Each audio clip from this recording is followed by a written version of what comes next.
সকাল সবাইকে আমন্ত্রণ জানাচ্ছি মেরিল মিল্ক সোবার রাঙা সকাল অনুষ্ঠানে। দিনটি খুব ভালো কাটুক, সুন্দর কাটুক এই প্রত্যাশা নিয়ে শুরু করছি আজকের আয়োজন এবং আপনাদের সাথে থাকছি আমি সুস্মিতা এবং সেই সাথে রয়েছে আমি রুম্মান। দর্শক শুভ সকাল এবং আমার পক্ষ থেকে আপনাদের জন্য সুন্দর দিনের প্রত্যাশা। সুস্মিতা তোমাকেও শুভ সকাল। রুম্মান কেমন আছো? আমি তো খুব ভালো আছি, একটু ঠান্ডা লেগেছে আর কি, সবার যা হচ্ছে। একেবারেই তুমি ভালো আছো? আমি ভালো আছি, ভালো থাকার চেষ্টা করছি। বাহ, আজকে সকালে যখন এখানে আসছিলাম কি ভাবছিলাম জানো, কারণ আজকে যিনি অতিথি এসেছেন তার কাছ থেকে তার জীবনের গল্প তো আমি শুনবো, পাশাপাশি আমার কিছু ঝামেলা রয়েছে সেগুলোর একটু টিপস নেওয়ার চেষ্টা করব। আমাদের সঙ্গে আজকে যেহেতু চিকিৎসক আছে, নিজেদের সমস্যার কথা আমরা শুনবো এবং আশা করছি দর্শকরাও উপকৃত হবে। অবশ্যই, এবং তাকে যারা চেনেন, তার যারা ভক্ত, তারা কিন্তু তার জীবনের গল্পগুলো খুব একটা শোনেননি কিংবা হয়তো জানেন না। তো আজকে আমরা সেই গল্পগুলো জানবার চেষ্টা করব। চলো জানি কে আছেন আমাদের মাঝে। দর্শক, আজ আমাদের মাঝে প্রথম ঘন্টায় রয়েছেন বিশেষজ্ঞ চিকিৎসক ডাক্তার সুষমা রেজা। চলুন শুরুতে তাকে শুভ সকাল জানাই। শুভ সকাল। কেমন আছেন? ভালো আছি। আমরাও খুব ভালো আছি, যেটা বলছিলাম অনেক টিপস নেবার চেষ্টা করব। তবে আমার একটু ভয়ও লাগছে, কারণ আপনার ভয়টা হচ্ছে গিয়ে আপনার এত ভিডিও এবং এত জনপ্রিয় আপনি এবং এত সুন্দর করে সাবলীল ভঙ্গিতে কথা বলেন, আমরা কি আজকে পারবো? না, আমার মনে হয় সেটা নিয়ে একেবারে ভয় পাবার কিছু নাই, কারণ আপনাদের দুজনের উপস্থাপনা ভীষণ সুন্দর, এটাও মানুষ জানে। তাই আমাদের লড়াইয়ের কিছু নাই, আমাদের মনে হয় ভালো একটা বন্ধুত্বই হবে। অবশ্যই, তো বন্ধুত্বটা একদম ছোটবেলার গল্প দিয়ে শুরু হচ্ছে। আপনার জন্ম কোথায়, বেড়ে উঠেছেন কোথায়? আমার দাদা বাড়ি আসলে নড়াইলে, তো আমি নড়াইলের মেয়ে। আর হচ্ছে আমার বাবা সরকারি কলেজের অধ্যাপক হিসেবে রিটায়ারমেন্টে গেছেন, তো একদম বদলির চাকরি। তাই আমার ছোটবেলাটা কেটেছে গোপালগঞ্জে, তখন বাবা ওখানে বঙ্গবন্ধু সরকারি কলেজে লেকচারার ছিলেন। তাই প্রথম বেড়ে ওঠা, প্রথম স্কুলিং, আর্লি ইয়ার্সটা আসলে আমি বলবো প্রথম 7 বছর এটা গোপালগঞ্জে আমার বেড়ে ওঠা। আচ্ছা, চমৎকার। আমরা আরো একটু বিস্তারিতভাবেই জানতে চাই ছোটবেলার গল্প এবং পরিবার সম্পর্কে। পরিবারে কে কে ছিলেন এবং আবহটা কেমন ছিল? আমার কাছে মনে হয় কি আমার এই যে নিজের এখন যে দর্শনের যে জায়গাগুলো অথবা আমার ব্যক্তিত্বের গড়নের পেছনে আমার ছোটবেলার একটা খুব বড়সড় ভূমিকা আছে। এখনকার আমার সমসাময়িক যারা আমার বন্ধুরা আছে, ওদের বেড়ে ওঠাটা একটু ইট পাথরের মধ্যে, আর আমার বেড়ে ওঠার গল্পে পুরাই জল এবং জঙ্গলের গল্প আর কি। সো একদম খুব গ্রামীণ একটা আবহ ছিল তখন। আর যেটা বলে যে কি করিনি তখন, আসলে সবকিছু করেছে। একদম বিলে গিয়ে মাছ ধরা, শাপলা তোলা, ডান পিঠে হয়ে দাঁড়িয়া বাঁধা খেলা থেকে শুরু করে সবকিছু। আর আসলে আমি যেই পরিবেশটাতে ছিলাম, আমার বাবা আমাদেরটাকে প্রফেসরস কলোনি বলতো, অর্থাৎ বাবার কলিগরা মিলে প্রায় 7 জনের একটা ক্যাম্পাসের মতো। তো এই প্রত্যেক আঙ্কেল আমার জীবনে, আন্টি আমার জীবনে অনেক বড় একটা ভূমিকা নিয়েছেন, কারণ এই পরিবেশটা অসম্ভব সংস্কৃত মনা একটা পরিবেশ ছিল আমাদের। মনে আছে যে তখন সন্ধ্যার পরে কারেন্ট চলে যাওয়াটা একটা নিয়ম ছিল, এবং তখন যেটা হতো আমাদের মাঝখানে একটা খুব বড় জায়গা ছিল, তো সব বাচ্চাদেরকে ওখানে এক জায়গা করা হতো, এবং কেউ আবৃত্তি করছে, কেউ গান করছে, কেউ একটা কৌতুক বলছে, যে কিছুও বলতে পারছে না তাকে দিয়েও কিছু না কিছু একটা করানো হতো। তার মানে হচ্ছে ওই পরিবেশটাই এমন ছিল যে প্রত্যেকটা শিশু আমাদের জন্য গুরুত্বপূর্ণ।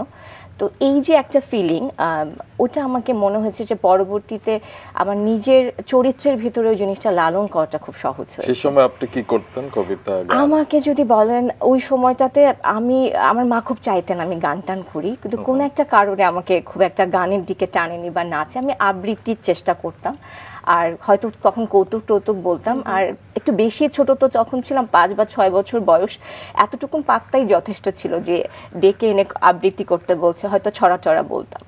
জি, চমৎকার। আপনার সম্পর্কে আরো শুনবো, কিন্তু তার আগে আপনার সম্পর্কে কিছু তথ্য বোধহয় রুম্মান জানিয়ে ফেলতে চাই। অবশ্যই আমি জানিয়ে দিই। চলো দর্শক, আমাদের আজকের অতিথি doctor Sushma Reza Chittagong medical college থেকে MBBS এবং BSMMU থেকে চর্ম ও যৌন রোগ বিষয়ে MD ডিগ্রি অর্জন করেন। তিনি বাংলাদেশের প্রথম নারী চিকিৎসক হিসেবে ইউরোপিয়ান কমিটি অফ সেক্সুয়াল মেডিসিনের ফেলোশিপ অর্জন করেন।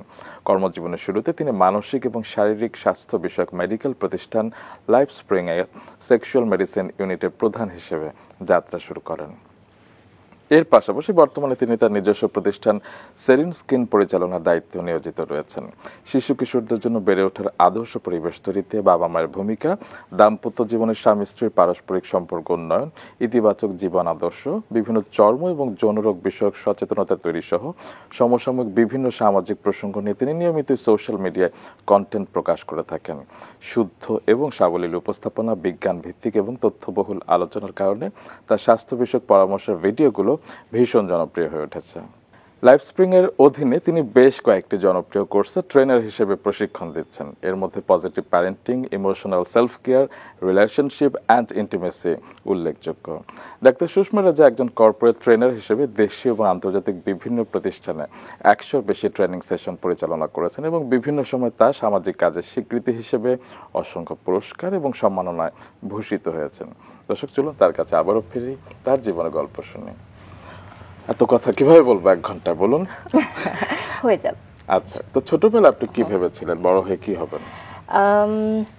ছোটবেলায় আসলে আমার কাছে মনে হয় কি, ইচ্ছেগুলো তো খুব দ্রুত পরিবর্তিত হয়। আইসক্রিমও বিক্রি করতে চেয়েছি বড় হয়ে, একদম ছোটবেলায় যদি বলি। আমার ওখানে বেড়ে ওঠাটা এমন ছিল, আমার পরিবেশটাই এমন ছিল যে আমার বাবা মা খুব চাইতেন যে অন্তত ভালো একজন মানুষ হই, যেটা সব বাবা মা চান। তারপরে যেটা চাইতেন যে আসলে চাইতেন ডাক্তার হই।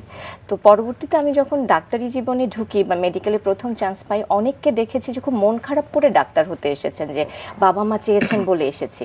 কিন্তু আমার যে কোনো কারণে হোক, আমার বাবা মার ওই ইচ্ছেটা মানে আমি কীভাবে যেন লালন করে ফেলেছি একদম অন্তর দিয়ে। আর আমি যখন আস্তে আস্তে একটু নিজে বড় হয়েছি, আমার নিজের কাছেও মনে হয়েছে যে এখন যেরকম দেখি যে প্রতিদিন আমি চাইলে যে পরিমাণ মানুষকে হেল্প করতে পারি, কিছু না করে জাস্ট হয়তো একটা সাজেশন, ছোট্ট একটু কথা, একটু ওষুধ, এটা তো আর অন্য কোনো প্রফেশনে কখনোই সম্ভব না। তাই ওই যে ব্যক্তিগত একটা ভালো লাগার যে জায়গাটা, এটা না সময়ের সাথে সাথে আস্তে আস্তে তৈরি হয়েছে। কিন্তু ছোটবেলায় আমি খুবই ফাঁকিবাজ স্টুডেন্ট ছিলাম। মানে হচ্ছে আমার মার সারা জীবন এটা নিয়ে খুবই আফসোস ছিল যে মেয়েকে পড়তে বসানো যায় না। তো তারা একটু কনফিউজ ছিলেন যে আমাকে দিয়ে শেষ পর্যন্ত এই লম্বা জার্নিটা আসলে হবে। আমি শুনেছি যে আপনি একাডেমিক পড়াশোনার বাইরে গল্পের বই পড়তে বেশি ভালোবাসতেন। হ্যাঁ, প্রচুর গল্পের বই, এবং বাবার একটা বাজেট থাকতো প্রত্যেক বছর। একদম এই জিনিসটা আমার কাছে খুব ভালো লাগে এখন যখন মনে করি যে আমার বাবা মা দুজনই না আমাদের জন্য দুটো ঈদে বড় কোনো বাজেট করতেন না। একটা মধ্যবিত্ত পরিবেশে বেড়ে উঠেছি, যেটা হয় যে ঈদ কিন্তু খুব আকর্ষণীয় সব বাচ্চাদের জন্য।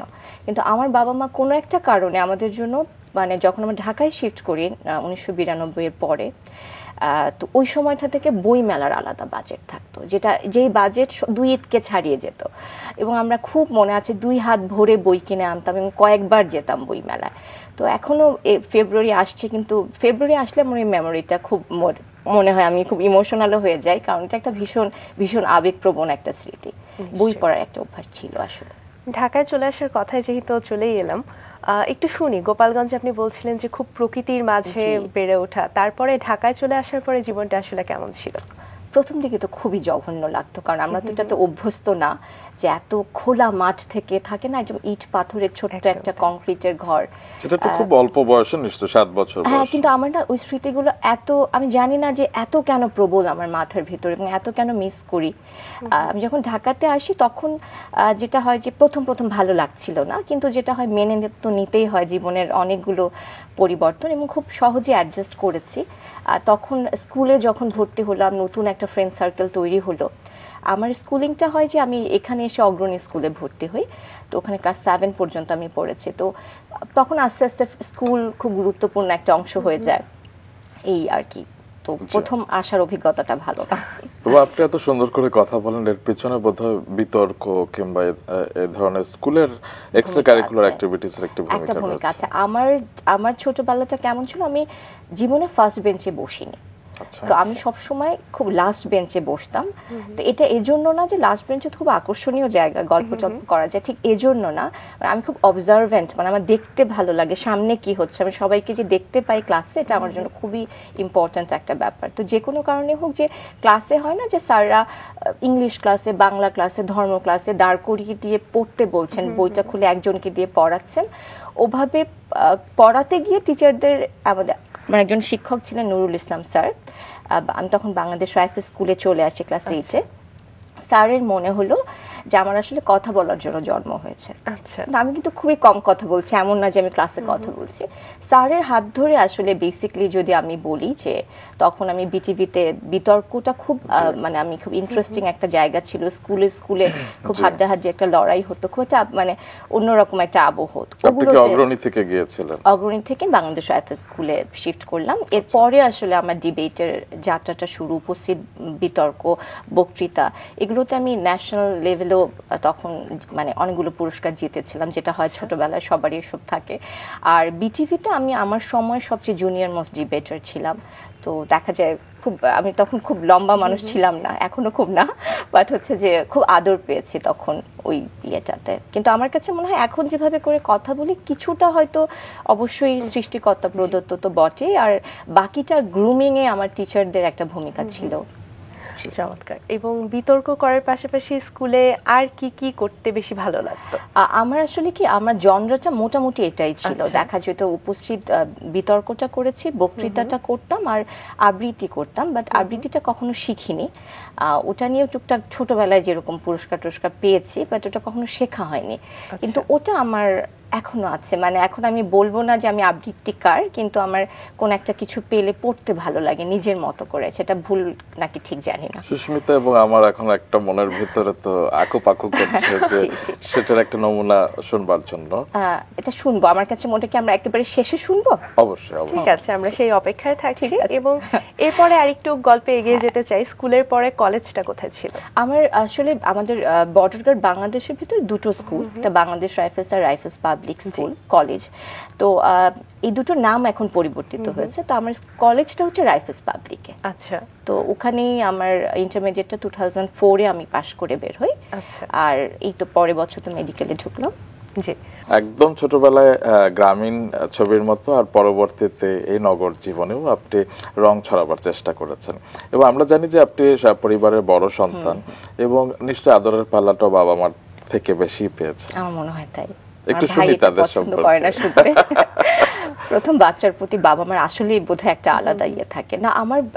আমরা দুই ভাই বোন আসলে। আমার ছোট ভাই, ও আমার চেয়ে 4 বছরের ছোট।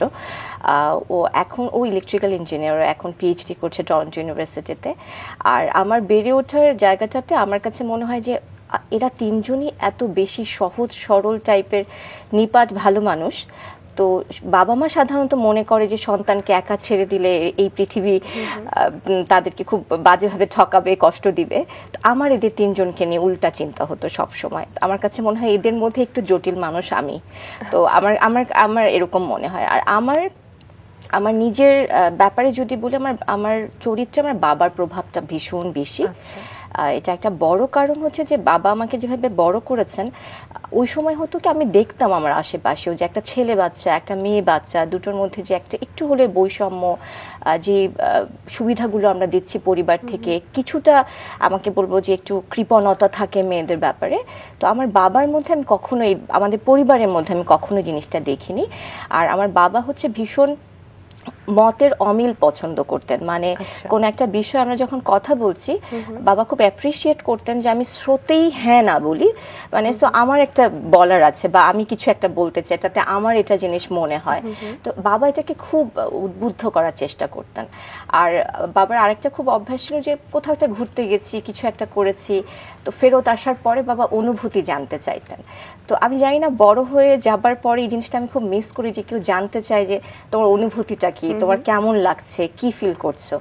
কারণ আস্তে আস্তে তো গল্পগুলো চাপা পড়ে যায়, আমরা যার যার মতো হয়ে যাচ্ছি। তো ওই এক্সপ্রেশনগুলো আমার কাছে মনে হয় যে আলাদা একটা সত্তা হিসেবে নিজেকে গড়ে তুলতে সাহায্য করেছে। সবসময় খুব ছায়ার মধ্যে না, আমার একটা আলাদা সত্তা আছে।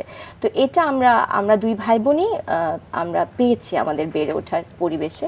আর মাকে যেটা আমি স্পেশালি বলি, যেটা আমি ভীষণভাবে পছন্দ করি আমার মায়ের ব্যাপারে, আমার মা একজন গৃহিণী ছিলেন, নিজের অনেক স্বপ্ন পাশ কাটিয়ে শুধু আমাদেরকেই বড় করেছেন, এটাই তার জীবনের সফলতা বলে তিনি মনে করেন। মা কখনো আমি মাকে গিবত করতে দেখিনি। থাকে না যে মানুষ খুব পরশ্রী কাতরতা নিয়ে মেতে থাকে, অথবা খুব আত্মকেন্দ্রিক চিন্তা, যে ছোটবেলায় পেতাম যে ওই নোটটা ওকে দেওয়া যাবে না, এটা আমার, এটা করেছি, এটা লুকিয়ে রাখতে হবে, কার কাছে পড়ছি। মা খুব অপছন্দ করতেন। মা একটা জিনিস বলতেন যে যেটা তোমার সেটা তোমার থেকে কেউ কেড়ে নিতে পারবে না, আর তুমি যদি কারোর সাথে একসাথে লড়াই নাই যেত, একা লুকিয়ে যেতে কি লাভ আছে, মানে এই ধরনের একটা মানসিকতা ছিল। আর মা খুব, আমার বাবা অনেক সময় চিন্তা করতেন যে লোকে কি বলে, আমার মার মধ্যে এই জিনিসটা না। চমৎকার। তো ওই জিনিসগুলো আমার কাছে মনে হয়েছে যে জিনিসগুলো তো একসাথে লালন করিনি একদিনে, কিন্তু ছোট ছোট টুকরো টুকরো করে মেডিকেলে যাওয়ার আগ পর্যন্ত যতদিন বাড়িতে ছিলাম। তবে এটাও ঠিক, যখন বয়ঃসন্ধিতে পৌঁছায় মায়ের সাথে ভীষণ বাজে সম্পর্ক হয়ে গেছিল, তো ওটা আরেকটা গল্প। অবশ্যই সেই গল্প না হয় আরেকদিন শুনবো, তবে বাবার মতো করে আমরাও জানতে চাই যে আপনার অনুভূতি কি চট্টগ্রাম মেডিকেল কলেজে আপনি ভর্তি হলেন। হ্যাঁ, তো সেখানে সারা জীবন লালিত স্বপ্নটি অবশেষে পূরণ হলো, তারপর? আমার ওখানে ব্যাপারটা ছিল কি যে সবার সত্যি কথা বলতে একদম যদি অনেস্টলি বলি, যে কোনো মেডিকেল স্টুডেন্টের প্রথম স্বপ্নটা থাকে যে তারা ঢাকা মেডিকেল কলেজে পড়তে চায়। তো তখন আমাদের র্যাঙ্কিংয়ে মেবি 3 বা 4তে ছিলাম চিটং মেডিকেলে, আমার সিরিয়ালটা চিটং মেডিকেলে। তো আমি যখন চিটংয়ে যাই, ওখানে যেটা স্পেশালিটি, আমার সে ছোটবেলার ইনার সেলফটা আবার কান্নাকাটি করে উঠলো, কারণ চারিপাশে সবুজ, টিয়া পাখির ঝাঁক, হোস্টেলের রুমের সাথে একটা টি লাইটস, না ওটা পাহাড়, কিন্তু ওটা দেখে আমি মানে মোটামুটি আমার এখানেই থাকতে হবে। তো তখন আমাদের সিরিয়ালটা এমন যে অটোমেটিক্যালি আমার মাইগ্রেশন হয়ে ময়মনসিংহ মেডিকেলে হয়ে যাচ্ছে। না আমি ওখানে পুরো অ্যাপ্লিকেশন ওটা উইথড্র করে যে কিছুতে আমি ময়মনসিংহ যেতে চাই না, মানে আমি এখানেই ভালো আছি। আর চিটং মেডিকেলে মানুষজন পড়তে চেত না তখন, মানে একটু চেঞ্জ করতে চেত, কারণ ওখানে ফেইল রেট অনেক বেশি। আচ্ছা, আমার কাছে মনে হচ্ছে যে না আমি এখানেই থাকবো, কারণ আমার জায়গাটা ভালো লেগেছে।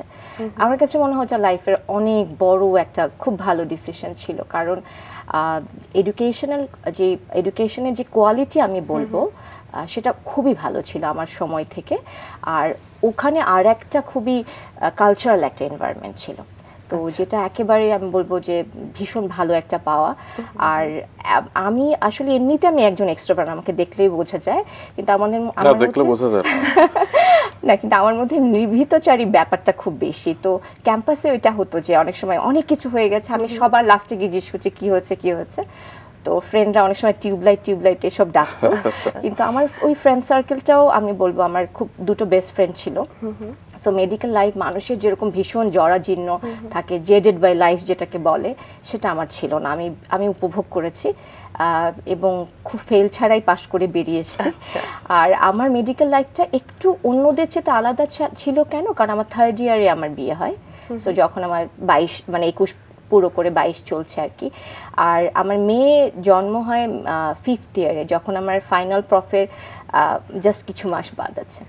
তার মানে যাত্রাটা তো আরো বেশি কঠিন হয়ে গেছিল, কারণ ফাইনাল প্রফ মেডিকেলের অনেক কঠিন একটি বিষয়। সেই সময় মেয়েকে সামলে তার সঙ্গে প্রস্তুতি, এই আমার কাছে মনে হয় যে এইটা আমাকে ভীষণ ট্রমা দেয়। আমি যদি বলি আমার লাইফের খুবই ট্রমাটিক একটা এক্সপেরিয়েন্স, সেটা ছিল এটা। কারণ ওই সময় যেটা হতো কি, ইন্টার্নশিপের সময় অনেক সময় মাইগ্রেট করা যায়, এই মেডিকেলে না করে ওই মেডিকেলে আমরা ইন্টার্নশিপ করলাম, কিন্তু পড়াটা আপনাকে শেষ করে আসতে হবে। তো আমি যখন ডেলিভারি পরে হয়েছে কি, আমার সবাই মিলে বসলেন একটা ঘরোয়া মিটিংয়ে, যে আমার বাচ্চাটাকে আমার সাথে নিয়ে যাওয়ার মতো তখন সাথে কেউ ছিল না, যে আমার সাথে অন্য কেউ থাকবেন। আর ওকে মানে ডিসিশনটা এমন হয়েছে কি রেখে যেতে হয়েছে আমার। তখন ওকে রেখে যাস 21 দিনের দিন আমি মেডিকেলে আবার ফেরত যাই, কারণ একটাই যে লম্বা গ্যাপ হয়ে গেলে মানে সেটা আমাদের দুজনের বন্ধনের জন্যই খুব খারাপ হবে। জাস্ট কোনো মতো ওটা শেষ করি, যাতে পাশ করে গেলে আমি মাইগ্রেট করে ঢাকায় চলে আসতে পারি। তাই হলো কোনো মতো শেষ করে আসো, আদারওয়াইজ তো 2 ইয়ার গ্যাপ হচ্ছে। তাই আমি আসলে 21 দিন থেকে আমার মেয়ে থেকে সম্পূর্ণ বিচ্ছিন্ন। কতদিনের জন্য? এবং পরবর্তী আমি আসলে আমার মাইগ্রেশনটাও শিফট করতে পারিনি পরবর্তীতে অনেকগুলো কারণে। তো আমি বলতে পারি এই 1.5 বছর আসলে মানে টোটালি ইন্টার্নশিপ পর্যন্ত আমার মেয়ে ঢাকাতে ছিল। এবং তখন যেটা হতো, আমি তো হোমসিক, আর আমি বসে থাকলেও বাচ্চার কান্না শুনতে পেতাম। এই কারণে আমি বলছি যে পোস্টপার্টাম ডিপ্রেশন ছিল, কিছুটা সাইকোসিসের দিকে চলে যাচ্ছিল, খুবই খারাপ একটা সময়। এবং আমি এটা কখনো কাউকে এই ভয়ঙ্কর জার্নিটা আমি বলবো না কেউ এটার ভেতর দিয়ে যাক, কিন্তু যে কোনো কারণে জীবনের গল্প হয়ে গেছে। তবে জীবনের গল্পগুলো হয়তো এমনি এমনি আসে না, প্রকৃতি একটা কারণ রেখেই দেয়। হয়তো সেই অভিজ্ঞতার ভেতর দিয়ে আপনি গিয়েছিলেন বলেই এখন আপনি অন্যদের কে আরো বলতে বেশি পারি। ভাবে অনুধাবন করতে পারছেন। পরবর্তীতে আপনি বিএসএমএমইউ থেকে চর্ম ও যৌনরোগ বিষয়ে এমডি ডিগ্রি অর্জন করেন। তো এই বিষয়টিকে কেন বেছে নিয়েছিলেন? এটা একটা খুব ইন্টারেস্টিং ব্যাপার কি, আমি আর আমার হাজবেন্ড আমরা তো সমবয়সী, তো আমরা যখন বিভিন্ন সময় বিভিন্ন কিছু চিন্তা করেছি, যে সত্যি কথা সবাই যে সময় চিন্তা করতো দেশের বাইরে চলে যাওয়া, তো ইউএসএতে সেটেল হওয়া, ইউএসএমএলই দেওয়া, এমআরসিপি দেওয়া, এই ধরনের জিনিসগুলো। তো আমরা দুজন মিলে আসলে একবার মনে আছে আমরা বসলাম যে জীবনে আসলে চাচ্ছিটা কি আর কি। তো আমরা দুজন মিলে খুব সিম্পল একটা জিনিসের রুলস দাঁড় করালাম যে এটা আমাদের জীবনের লক্ষ্য। সেটা হচ্ছে যে আমরা ডিনারটা খুবই শান্তভাবে একসাথে অ্যাজ আ ফ্যামিলি করতে চাই। তো এরপরে হচ্ছে কি আমরা বেছে নেওয়ার যখন পালাটা আসলো, আমার হাজব্যান্ড তখন সাইকিয়াট্রি বেছে নিল, তো মনোরোগ বিশেষজ্ঞই হলো পরে। আমি এটা নেওয়ার পেছনে দুটো কারণ ছিল। আমি ফিমেল গ্রুপটাকে সার্ভ করতে চাচ্ছিলাম। বাংলাদেশে তখন পর্যন্ত প্রচুর কিন্তু মেল ডক্টর আছে, কিন্তু আমাদের একজন ফিমেল যখন কারো কোনো একজন মেল ডক্টরের কাছে যাচ্ছেন এবং আমাদের কালচারাল কনটেক্সট, রিলিজিয়াস কনটেক্সটে জামা তুলে জিনিসটা দেখানো, এটা এখনো কিন্তু ভীষণই, যতই আমরা আধুনিক হই, আমাদের জন্য খুবই খুবই স্পর্শকাতর। এবং এটার সাথে যখন যৌন রোগ অংশটা আছে, তাই সত্যি কথা বলতে আমাকে যদি বলেন যে ডক্টরদের আসলে জেন্ডার এইটা ডিসক্রিমিনেশনের সুযোগ নাই, কিন্তু মোটা দাগে এই জায়গাটাতে আমার কাছে মনে হচ্ছে আমি ফিমেল ওরিয়েন্টেড কিছু একটা করতে চাই, এবং জায়গাটা ফাঁকা। সত্যি কথা এই ফাঁকা চিন্তাটাও একটা ক্যারিয়ার বেছে নেওয়ার কারণ, যাতে এসে আমার জন্য স্থান করাটা চেষ্টা করলে সহজ হয়। তো আমি আরেকটা ব্যাপার আছে, এটা খুব মাল্টি ডাইমেনশনাল, যেটা মানুষ বাইরে থেকে বুঝতে পারে না। ডার্মাটোলজি, ভেনোলজিতে অনেকগুলো অ্যাসপেক্টস আছে। ক্লিনিক্যাল ডার্মাটোলজি আছে, অ্যাস্থেটিক যেখানে লেজার অ্যান্ড কারেকশনস আছে, সেক্সুয়াল মেডিসিন আছে, ভেনারাল ডিজিজ বা যৌন রোগগুলো আছে। তো আর আমি হচ্ছে কি যে একটু আমি বলবো একটু ক্রিয়েটিভ ধাঁচের, তো একই জিনিস একটানা রোজ এটা আমার জন্য খুবই অস্বস্তির। তো হয় কি এই যে ডিফারেন্ট মানে অনেক কিছু আছে যেগুলো আমরা এক্সপ্লোর করতে পারি, সেটা আমাকে তখন খুব আকর্ষিত করেছে। আপনি কি সব সেক্টরে মানে এক্সপেরিয়েন্স করেছেন? আমার যেটা আছে যে আমাদের ক্লিনিক্যাল ডার্মাটোলজিস্ট তো আপনাকে হতেই হবে যখন আপনি এমডিতে, আর বাকি দুটোতে আমাদের সবারই ট্রেনিং আছে, কিন্তু এরপরেও আমাদের সুপার স্পেশালাইজেশনের প্রয়োজন হয়।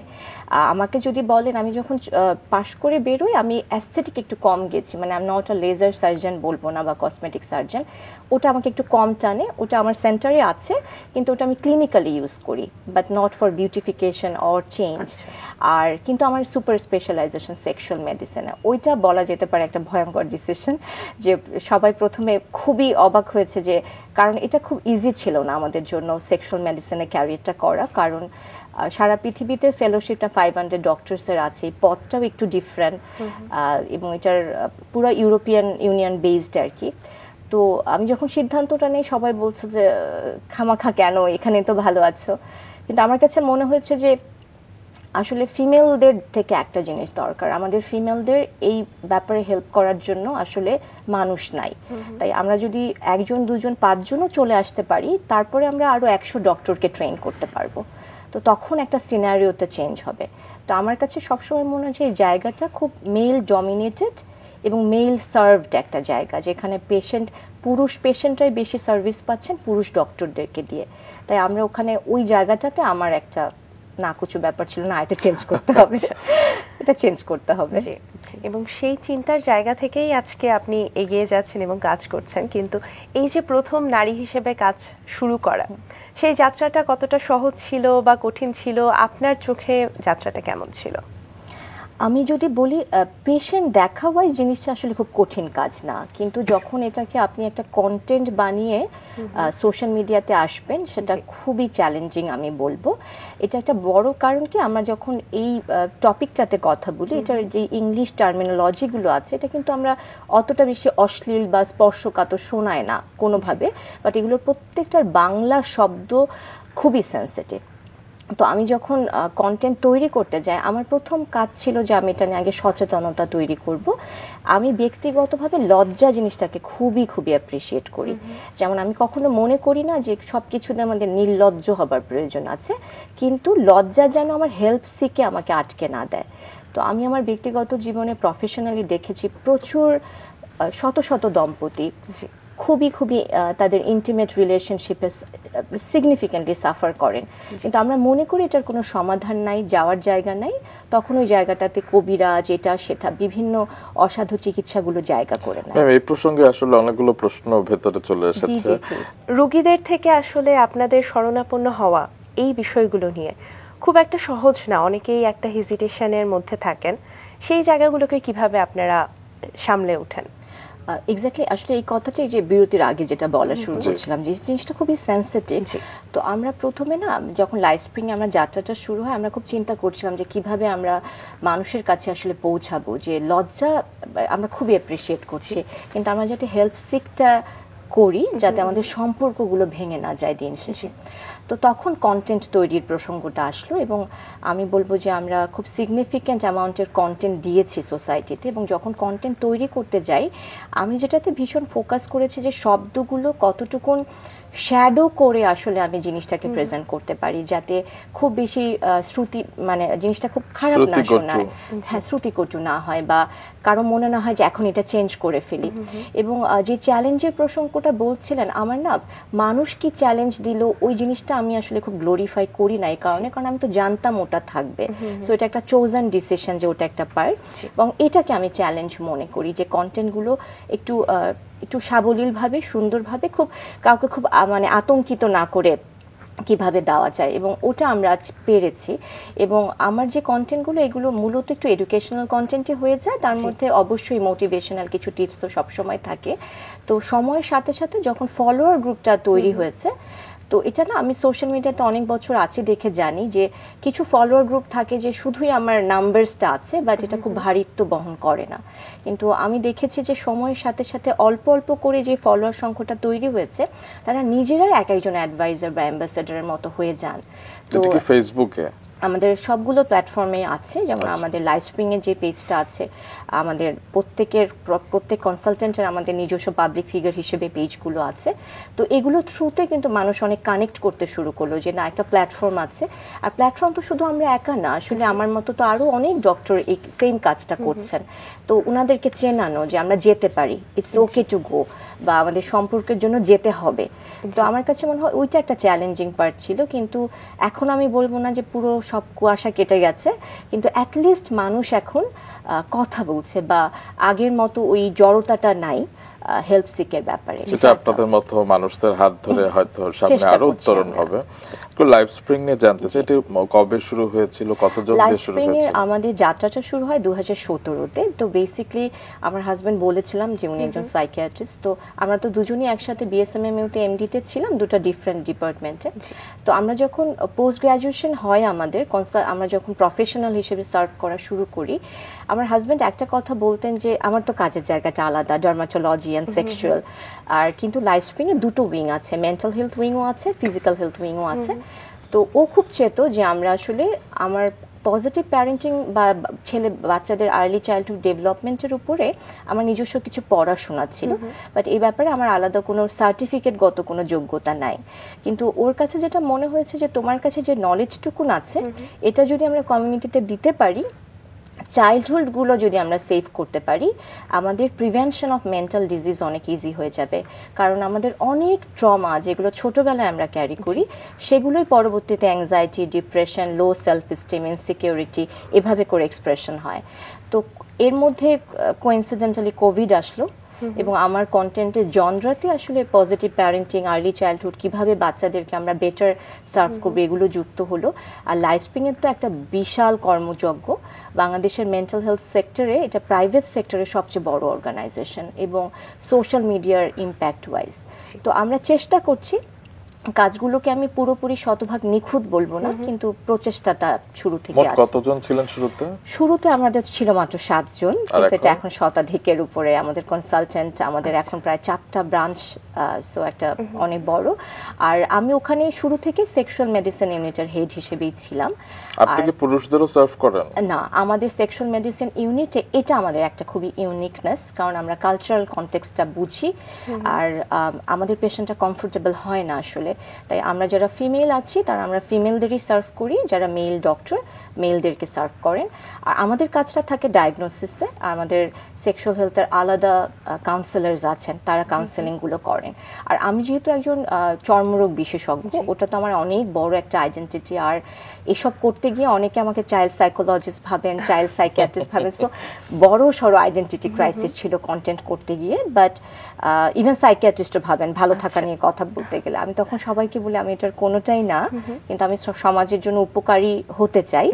কিন্তু আমার ডার্মাটোলজি নিয়ে আমার আলাদা প্রতিষ্ঠান আমি নিজেই করি, ওটা আমাদের হেলথ অন্টারপ্রেনিউরিয়াল একটা জায়গা থেকে।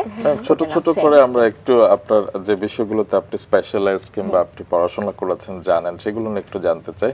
শুরুতে পজিটিভ প্যারেন্টিং নিয়ে আমাদের যদি একটু বলেন, কারণ হয় না যে আজকাল সুইসাইডের হার বেড়ে যাচ্ছে এবং সবারই, যেটা আপনি বলছিলেন চাইল্ডহুড ট্রমা রয়েছে, সেখান থেকে পজিটিভ প্যারেন্টিং নিয়ে আপনার কি বলবার আছে? পজিটিভ প্যারেন্টিং না, এই জিনিসটাকে আমরা না অনেক সময়, আমি যেভাবে জিনিসটাকে দেখি যে অধিকাংশ অভিভাবকের কাছে প্যারেন্টিং ব্যাপারটা হয়ে যায় ডুজ অ্যান্ড ডোন্টস, বাচ্চাকে বলা এটা করো বা এটা করো না। রোলটা আরও ভেঙে বললে, নোংরা শোনালে ট্রাফিক সার্জেন্টের মতো, হ্যাঁ এটা করো এটা করো। সো এটা হয় কি আমরা খুব ডিসকানেক্টেড প্যারেন্টিং করি। এবং আমাদের জন্য প্যারেন্টিংটা থাকে কি যে তুমি তুমি তুমি সবাই একসাথে সবার জন্য একই রকম। কিন্তু আমি তো খুবই ভিন্ন একজন মানুষ, আমার পার্সোনালিটি আপনারটা ভিন্ন একটা। আমি যদি আমাদের দুই ভাই বোনের কথা বলি, আমি তো এক্সট্রোভার্ট, আমার জন্য পারফরমেন্স করা সোজা, আমার জন্য কথা বলা ভীষণ সোজা। আর আমার ভাইকে আমার বাবা আমার টেনে এনে লোকজনকে সালাম দেওয়াতে জীবন শেষ হয়ে যাচ্ছে। সো দুজন তো ভীষণ। এবং আমার মনে আছে আমার ছোট ভাই সমাজে ফেল করতো, ধর্মে ফেল করতো। তো তখন তো এত সচেতনতা ছিল না, ওকে আমি খুব জঘন্যভাবে বুলিড হতে দেখেছি ছোটবেলায়, যে গাধার বাচ্চা, রিক্সা চালাবে। আমি বলছিলাম আমার বাবা মা এগুলো করছেন গ্রেটার ফ্যামিলিতে। আমার ছোট ভাই তোতলাতো রীতিমতো, রাতে ভয়ে ঘুম থেকে জেগে উঠতো। তো ওই সময়গুলো না আমার এই জিনিসগুলো তো আমি নিজের মধ্যে আছে, এগুলো তো চলে যায় না। কিন্তু এই ছেলেটা একটা সময় যখন সবাই হাত ধুয়ে ফেললো, ও কিন্তু পরে ইলেকট্রিক্যাল ইঞ্জিনিয়ার, এখন সে টরন্টো ইউনিভার্সিটিতে পিএইচডি করছে। তো একজন এত অথর্ব শিশুর তো এটা করতে পারার কথা ছিল না। কিন্তু আমাদের কাছে মনে হয় সমাজে কেন 100 পাচ্ছে না, ধর্মে কেন 99 পেলো, 1 নাম্বার কই রেখে আসলে। কিন্তু ওই বাচ্চাটার ক্যাপাসিটিটা অ্যানালিটিক্যাল, যে সে ম্যাথসে 100 পাচ্ছে, সে সায়েন্সে 100 পাচ্ছে, বাকিগুলোতে 0। কিন্তু ওইটা আমার ফ্যামিলি ক্যাপাসিটেট করে না, আমার এডুকেশন সিস্টেম ক্যাপাসিটেট করে। তো আমরা যে জিনিসটা লাইফ স্প্রিং থেকে বলার চেষ্টা করেছি পজিটিভ প্যারেন্টিং দিয়ে, যে প্রত্যেকটি শিশু ইউনিক, তাদের দক্ষতা এবং মেধা এগুলো প্রত্যেকটা ইউনিক, যেন আমরা ওটাকে অ্যাপ্রিসিয়েট করি আর ওভাবে করে বেড়ে ওঠার পরিবেশটা তৈরি করি। আর যে পরিবারে যত অস্থিরতা, বাবা মা যত অ্যাংশাস, যত ইনসিকিউর, যত এনজাইটি, আপনি সেই সব পরিবারের বাচ্চাদের ভিতরে এটা দেখবেনই। কারণ আমরা পরিবেশটা যেভাবে করি, আমাদের শিশুদের ভিতরে এটার প্রভাবটা খুব কারণ। আপনি এবং স্যার যেরকম দুজনই হচ্ছে গিয়ে চাকরিজীবী এবং দুজনকে ব্যস্ত থাকতে হয়, এবং সেক্ষেত্রে শিশুকে কিভাবে আপনারা সময় দিয়েছেন? আমাদের ব্যাপারটা হচ্ছে, আমাদের তো 3 বাচ্চা। আমার বড় মেয়ে, ওর বয়স এখন 15, আমার বড় ছেলে 12 আর ছোটটা 9 বছর। তো আমি একটা কথা এই জায়গাটাতে বলি যে আমাদের গল্পটা একটু ডিফারেন্ট ছিল, যে আমি তো জয়েন্ট ফ্যামিলিতে ছিলাম। আমার শ্বশুর শাশুড়ি আমার জীবনে একটা অসম্ভব গুরুত্বপূর্ণ ভূমিকা পালন করেছেন। এবং যখন আমার ছাত্র জীবনে বিয়ে হয়, তো চাকরি করলে কি হয় আপনি জানেন, যে ঘরে ফিরে একটা ফ্রি টাইম আছে, এখন আমি এই কাজগুলো করব। কিন্তু ছাত্র জীবনে কি হয়, আমাদের পড়ে এসেছি, কালকে একটা পরীক্ষা, পরশু একটা পরীক্ষা। তো এখানে ফ্যামিলির সাপোর্ট সিস্টেমটা খুব ইম্পর্ট্যান্ট হয়ে যায়। আমাদের পরিবারে যেটা আমাদের সন্তানরা মোটামুটি দেখেনি, যে খুব ঝগড়া দেখেনি কখনো, বা আমরা খুব কোয়ালিটি টাইম আলাদা করে এর মধ্যে দেবার চেষ্টা করেছি। কিন্তু যখন আমি স্টুডেন্ট ছিলাম, জিনিসটাতে কোনো পারফেকশন ছিল না, খুব সাপোর্ট নির্ভর ছিল, যে আমি নির্ভর করেছি। তখন আমার কাছে মনে হয় খুব জুলুমও করেছি, যে ঘরের যে দায়িত্বটা আমার রান্নার, সেটা আমার শাশুড়ি করেছেন। তো তারপর যেটা হলো, যখন কর্মজীবনে চলে এসেছি, জিনিসগুলো আরও সহজ হয়েছে। ইচ্ছা করে সরকারি চাকরিতে ঝুঁকিনি বা কোথাও চাকরিতে যাইনি, নিজেদের উদ্যোক্তা হবার জার্নি আছে। এরপর থেকে আমি জাস্ট 4 আওয়ারের একটা অফিস আওয়ার আমি মেনটেন করি, যেতে আসতে যে সময়টা লাগে। এখন আমার কাছে মনে হয় তার চেয়ে একটু গোছানো আমার প্যারেন্টিংটা। আর 3টা বাচ্চা 3টা বিভিন্ন সময় জীবনে এসেছে, তো 3জনই খুব ভিন্ন ভিন্ন টাইপের প্যারেন্টিং পেয়েছে। কিন্তু আমাদের মাথাতে এই জিনিসটা ছিল যাতে ইন জেনারেল আমাদের পরিবেশে খুব টক্সিসিটি না থাকে। তারপরেও আমার কাছে মনে হয় যে আর 10টা বাচ্চা যে চ্যালেঞ্জগুলো ছুড়ে দেয়, আমার 3 বাচ্চা তার বিকল্প না। আমরা হয়তো একটু বিকল্পভাবে তাদের সাথে আচরণের চেষ্টা করি। ম্যাম, এই জায়গাটা থেকেই আমার একটা প্রশ্ন। আপনার পরিবার যেমন সকলে একসঙ্গে মিলে মিশে থাকার একটা পরিবেশ ছিল, কিন্তু বর্তমানে খুব দুঃখজনক হলেও আমরা দেখি যে পরিবারগুলো ভেঙে যাচ্ছে, বা পরিবারের মধ্যে বাবা মায়ের সম্পর্কটা হয়তো ঠিক নেই। একটা সন্তান যখন এই পরিবেশটা দেখে দেখে বড় হচ্ছে, তার উপর তো একটা বিরাট মানসিক চাপ পড়ছে। সেই জায়গাগুলো থেকে আপনারা কি সাজেশন দিয়ে থাকেন সেই বাচ্চাগুলোকে আসলে ভবিষ্যৎ জীবনে এগিয়ে যাওয়ার জন্য কি কি করা উচিত? এটা কি আমরা ডিভোর্সের পরে বলছি নাকি অলরেডি টক্সিক? অলরেডি যে পরিবারগুলোতে হয়তো একটা টক্সিক সম্পর্ক আছে, বাবা মার মধ্যে প্রতিনিয়ত ঝগড়া, অশান্তি, এই পরিবেশের মধ্যে যে বাচ্চাটা বেড়ে উঠছে। আমি এই জিনিসটাকে যেভাবে দেখি না, কিছু জিনিস আসলে না আমরা যত চেষ্টা করি যে এরকম একটা টক্সিক এনভায়রনমেন্টে থেকে এর কোনো শ্যাডো আমার সন্তানের গায়ে লাগবে না, এটা আসলে সম্ভব না। কারণ কি, আপনার সন্তানটা তো আলাদা একটা বুদ্ধিমত্তা, তার নিজস্ব বিচার বিবেচনা নিয়ে এসছে। তাই এটা কোনো না কোনোভাবে খুব ডিপ ইনসাইড শিশুটিকে আসলে আহত করে। এবং আমরা যেটা হয় যে আমাদের শিশুরা যে কোনো, আমাদের মানুষ হিসেবে আমরা জন্মই হয়েছে এমন ভাবে যে কোনো বৈরী পরিবেশে আমরা মানিয়ে নিতে পারবো। তো শিশুরা ওই পরিবেশে আসলে মানিয়ে নেয়, কিন্তু তাদেরকে আসলে কোনো ডিসিশন দেওয়ার অপশন থাকে যে আমি কি চাই? কিন্তু আসলে ঝগড়াটা থামিয়ে কি আমরা জিজ্ঞেস করি তুমি কি চাও, বা তোমার জন্য আমরা আসলে সংসারে মায়া বাড়াবো? আমার কাছে মনে হয় এটা আমি আমার নিজের সম্পর্কেও দেখেছি, যেটা মানুষ বাইরে থেকে খুব পিকচার পারফেক্ট মনে করে, কিন্তু পৃথিবীর কোনো সম্পর্ককে আসলে পিকচার পারফেক্ট তা কিন্তু না। কিন্তু আমাদের থাকে না, আমার নিজের বিশ্বাস যে ভালোবাসাগুলো দিন শেষে মায়াতে না বদলে সে সংসারগুলো টেকে না। ভালোবাসা কিন্তু হারায়, এটা একটা আবেগের নাম। তাই এবং প্রত্যেকটা মানুষ যদি খুব আত্মশুদ্ধি নিয়ে চিন্তা করে এবং শুধু আই মি মাইসেলফের বাইরে চিন্তা করে, তখন অনেক ঠুনকো যেগুলো ভেঙে যাচ্ছে মনে হয় সেগুলো জোড়া দেওয়া সম্ভব। এই জায়গাটাতে সন্তান অবশ্যই একটা মোটিভেশন হতে পারে। আমরা ওই সাজেশনটাই দিই, আপনারা যদি মনে করেন একসাথে থাকা যাচ্ছে না, তাহলে খুব শ্রদ্ধাপূর্ণভাবে দুটো মানুষের সরে যাওয়া উচিত। তাহলে সন্তানটার ট্রমাটা কম হয় এবং এই বিষটা সন্তানের ভিতরে না ঢুকানো এবং তাকে জানানো যে তুমি আমাদের দুজনের জন্য ভীষণ ভীষণ আদরের, ভীষণ প্রেশাস, আমাদের বন্ধুত্বটা ভেঙে গেছে। আর আর আর একটা জিনিস আমার কাছে মনে হয় যে একই সাথে দু নৌকায় পা না দেওয়া, যে আমাদের এখন যেটা দেখি আমাদের ইনফিডিলিটি, চিটিং, পরকীয়া অনেক বেড়েছে, এই মানুষটাকে আহত না করা, তাকে ভালো না লাগলে আমরা ছেড়ে চলে যাই। ছেড়ে চলে যাওয়াটা সহজ হওয়া উচিত, জি, তাহলে সবার জন্য সহজ হয়। আপনার কাছ থেকে যা যা শুনছি 1 ঘন্টায় তো সব শোনা সম্ভব না, নিশ্চয়ই আমরা এখনই আপনার পেজে ফলো করে আপনার বিভিন্ন ভিডিও দেখতে চাইবো। তবে আরেকটা বিষয় স্পর্শকাতরই বলা যায়, সংবেদনশীলও বলা যায়, যে ইন্টিমেসি রিলেশনশিপ নিয়েও আপনি কাজ করেন, সেগুলো নিয়েও আপনি বলেন। তো সেই প্রসঙ্গে একটু জানতে চাই, কারণ আমাদের দেশে হয় কি যে এই ক্ষেত্রেও একটা ট্যাবু রয়েছে, এই ক্ষেত্রেও হয়েছে মেইল ডমিনেটেড সবকিছু। এই বিষয়ে আপনি কি বলবেন? না, আমার কাছে মনে হয় কি আমাদের একটা খুব বড় প্রবলেম হয়ে গেছে যে এই জিনিসগুলো তো আসলে কেউ কোথাও শেখায় না, এটা আমরা খুব প্রাকৃতিকভাবে বুঝে ফেলি, সেভাবে মানুষ পারফর্ম করে। কিন্তু আরেকটা ভয়ঙ্কর ব্যাপার হয়ে যায় আমাদের সোসাইটির জন্য, খুব দেখবেন 13, 14, 15 বছরের বাচ্চাদের এই ধরনের এডুকেশনের একটা বড় মাধ্যমে হয়ে যায় পর্নোগ্রাফি। তো আমাদের যে সোর্সগুলো থেকে আমরা এই ইনফরমেশনগুলো পাই, সেগুলো অনেক ক্ষেত্রে খুবই অবৈজ্ঞানিক এবং খুবই, আমি বলবো যে এক্সপেকটেশনের সাথে রিয়েলিটির, মানে আমরা যেটা এক্সপেরিয়েন্স করি প্রত্যাশা প্রাপ্তির কোনো মিল হয় না। তো সেই জায়গা থেকে আমার কাছে, আমি ব্যক্তিগতভাবে মনে করি যে আরো গুছিয়ে যদি একদম স্কুল লেভেল থেকে এবং ছেলে মেয়েদের আমরা একটু আলাদা করেই শেখাতে পারি, যাতে তাদের কোনো এই প্রপার ইনফরমেশনগুলো তাদেরকে থাকে। অনেক সময় হয় কি, ভুলভাল জিনিসপত্র জেনে যখন আমরা একটা বৈবাহিক সম্পর্কে যাই, তখনই আসলে যখন আমরা একটা ডিসফাংশনে পড়ি ইন্টিমেসি ওয়াইজ, সেটা সম্পর্কটাকে ভীষণ বাজেভাবে নাড়া দেয়। কারণ আমরা একভাবে চিন্তা করে এসেছি, কিন্তু এক্সপেরিয়েন্সটা অন্যরকম হচ্ছে এবং মানুষ তখন কনফিউজড হয়ে যায় এখন আমার কার কাছে যাওয়া উচিত।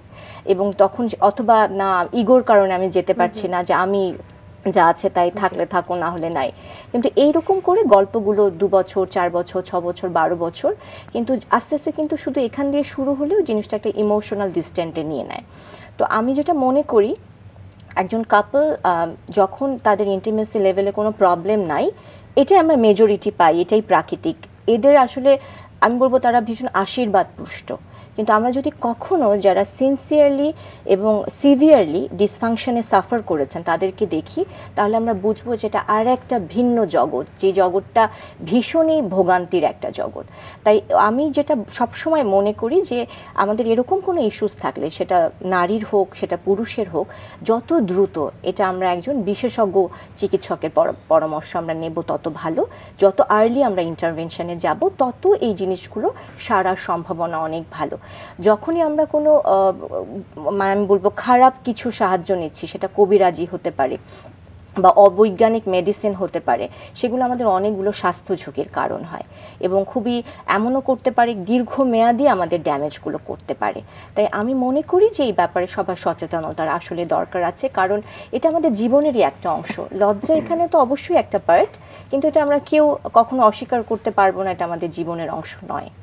যেটা আমরা দেশের বাইরে দেখি যে সেক্স এডুকেশনটা বাবা মার থেকে হোক বা শিক্ষা প্রতিষ্ঠান থেকে দেয়া হোক, সেক্ষেত্রে আমরা অনেকটা পিছিয়ে, এবং যে কারণে বিশেষ করে নারীরা অনেক সাফার করে, সেটা বয়সন্ধিকালে যখন পিরিয়ডের সময় হয়, তখন দেখা যায় যে অনেকে বাবা মাকেও বলতে পারছে না এবং পরবর্তীতে তারা কোনো ইভেন আমাদের যদি আমরা যদি স্যানিটারি প্যাড হাইজিনের কথা চিন্তা করি, আমার কাছে মনে হয় বাংলাদেশ হেলথ সেক্টরে অনেক কিছু অর্জন করেছে, কিন্তু এই জায়গাটা কিন্তু আমরা এখনো রিপ্রোডাক্টিভ হেলথের কনটেক্সটে অনেক পেছানো, এবং যেগুলো আমাদের খুবই মেয়েদের অনেকগুলো স্বাস্থ্য ঝুঁকির অনেক বড় বড় কারণ।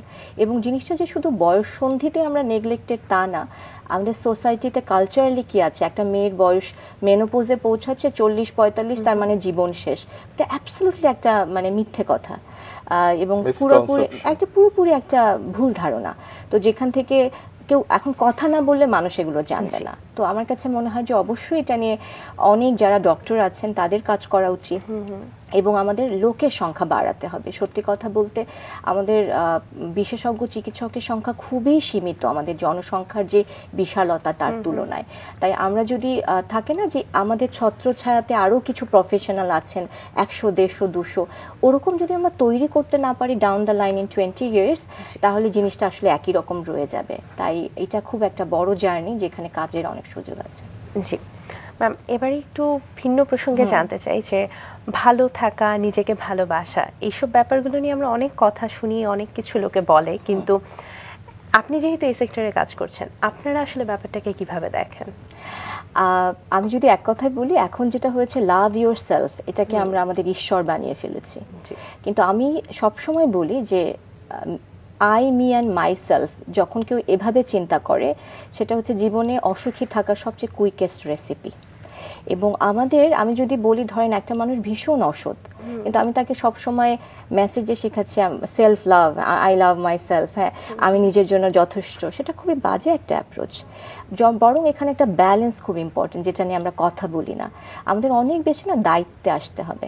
যেমন আমরা যদি দায়িত্ব মানুষকে নিজের ব্যাপারে কনফিডেন্স অনেক বাড়িয়ে দেয়, নিজেকে ভালোবাসতে হেল্প করে। যে আপনি যখন একজন ভালো মা, ভালো মা তো একটা খুব আপেক্ষিক শব্দ, মা হিসেবে আমার দায়িত্বটা করছি, স্ত্রী হিসেবে আমার দায়িত্বটা করছি, কমিউনিটিতে আমি এতটুকু সার্ভ করেছি, 3টা বক্স বাবা মাকে আজকে ফোন করেছি, 3-4টা বক্স আজকে দায়িত্বের, ঠিক আছে, আপনি নিজেকে এমনিই ভালোবাসতে পারবেন। কিন্তু যে মানুষটা শুয়ে আছে, সে শুধু অ্যাফার্মেশন চায় যে আমি ভালো, আমি খুব ভালো, আমি নিজেকে ভালোবাসতে চাই, অথচ সে কোনো কিছু দায়িত্ব নিচ্ছে না, এই ভালোবাসাটা ভীষণ অসার। তাই আমার কাছে মনে হয় না কারো এই মিথ্যে থাকে না যে বুলি আওড়ানোর মতো আমি নিজেকে ভালোবাসি বলা উচিত।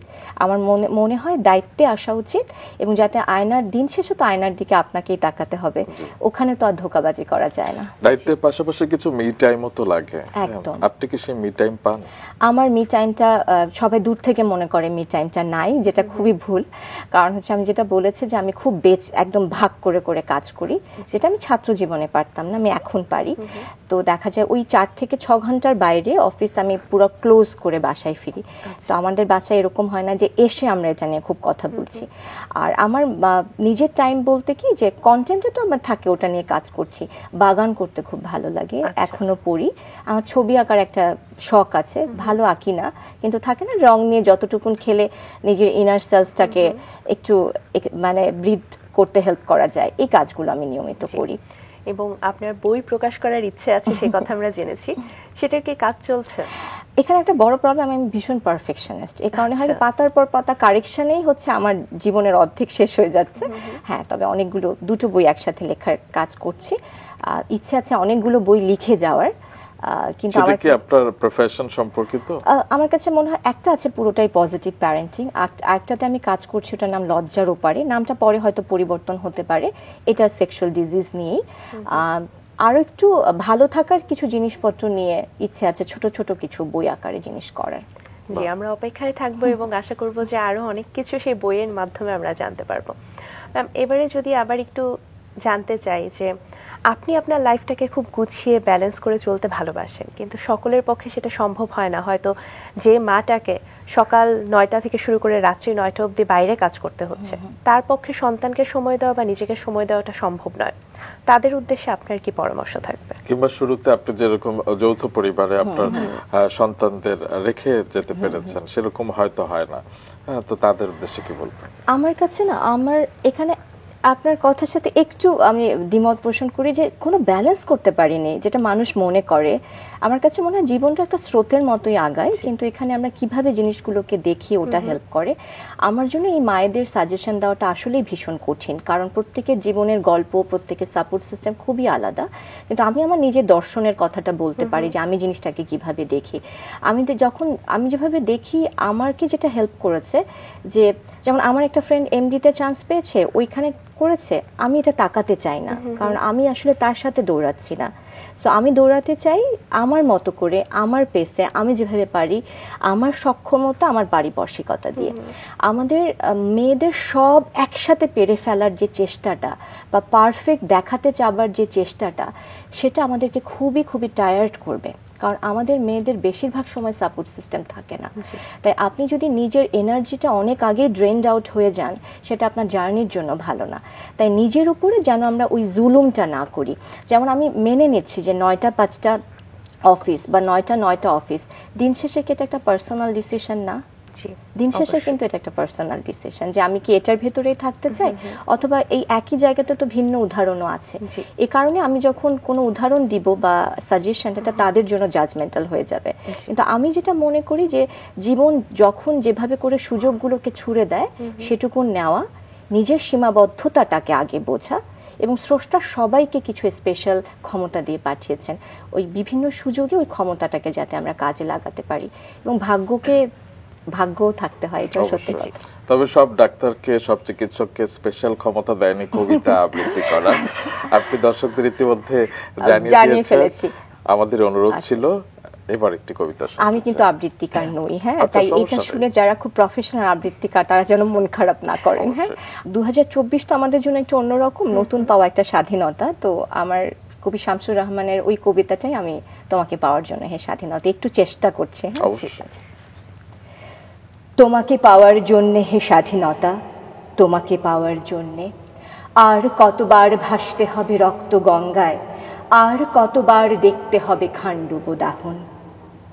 তুমি আসবে বলে হে স্বাধীনতা, সাকিনা বিবির কপাল ভাঙল, সিঁথির সিঁদুর মুছে গেল হরিদাসীর। তুমি আসবে বলে হে স্বাধীনতা, শহরের বুকে জলপাই রঙের ট্যাঙ্ক এলো দানবের মতো চিৎকার করতে করতে। তুমি আসবে বলে হে স্বাধীনতা, ছাত্রাবাস বস্তি উজাড় হলো, রিকোয়েললেস রাইফেল আর মেশিন গান খই ফোটালো যত্রতত্র। তুমি আসবে বলে ছাই হলো গ্রামের পর গ্রাম। তুমি আসবে বলে বিধ্বস্ত পাড়ায় প্রভুর বাস্তুভিটার ভগ্নস্তূপে দাঁড়িয়ে এক টানা আর্তনাদ করলো একটা কুকুর। তুমি আসবে বলে হে স্বাধীনতা, অবুঝ শিশু হামাগুড়ি দিল পিতামাতার লাশের ওপর। তুমি আসবে বলে হে স্বাধীনতা, আর কতবার ভাসতে হবে রক্ত গঙ্গায়, আর কতবার দেখতে হবে খান্ডব দাহন। এতটুকুনি রাখি আজকে। চমৎকার। মানে যারা আবৃত্তি শিল্পী, আমি নিশ্চিত তারাও আপনার এই কবিতা আবৃত্তি প্রশংসা করবেন। জি, আমরা অনুষ্ঠান একদম শেষ মুহূর্তে চলে এসেছি। যদি দর্শকদের উদ্দেশ্যে আপনি কিছু বলতে চান। দর্শকদের উদ্দেশ্যে বিশেষ করে আমাকে যারা এত বছরে অসম্ভব ভালোবাসা দিয়েছেন, আমি সবসময় মনে করি এটা আমার সৃষ্টিকর্তার একটা অপার আশীর্বাদ আমার জন্য। আপনারা সবাই ভালো থাকবেন, আর নিজেকে ভালো রাখার জন্য আমরা আপ্রাণ যেন চেষ্টা করি এবং আমাদের সুখগুলোকে আমরা আমাদের জন্য সহজলভ্য করি। ছোট ছোট জিনিসে আমরা সুখ খুঁজে নেওয়ার চেষ্টা করি, প্রতিদিন বাঁচি, প্রতিদিন মিনিংফুল করি। চমৎকার। চমৎকার। আপনার জন্য অনেক শুভকামনা, এভাবেই এগিয়ে যেতে থাকুন, ভালো থাকবেন।